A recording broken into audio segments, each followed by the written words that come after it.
तेलंगाना के वजीर पंचायत राज ई दयाकर राव ने जनगांव में मीडिया से बात करते हुए कहा कि बीजेपी को तनकीद का निशाना बनाया गया। इन्होंने कहा कि बीजेपी मुनगोडू असेंबली हल्के के ज़िमनी इंतखाब में कोमट रेड्डी राजगोपाल रेड्डी को अपने मफाद के लिए इस्तेमाल किया। ज़िमनी इंतखाबात में अवाम ने बीजेपी को शिकस्त देते हुए ये साबित कर दिया कि तेलंगाना में बीजेपी के लिए कोई जगह नहीं है। इन्होंने नौजवानों से कहा कि वो बीजेपी की फ़िरक़े वाराना सियासत का शिकार न हो। इन्होंने मजीद कहा कि मुनगोडू तेलंगाना के चीफ मिनिस्टर KCR की क़ियादत में ही तरक्की करेगा।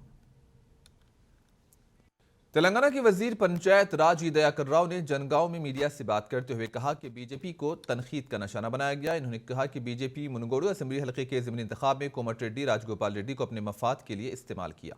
ज़िमनी इंतखाबात में अवाम ने बीजेपी को शिकस्त देते हुए ये साबित कर दिया कि तेलंगाना में बीजेपी के लिए कोई जगह नहीं है। इन्होंने नौजवानों से कहा कि वो बीजेपी की फ़िरक़े वाराना सियासत का शिकार न हो। इन्होंने मजीद कहा कि मुनगोडू तेलंगाना के चीफ मिनिस्टर KCR की क़ियादत में ही तरक्की करेगा।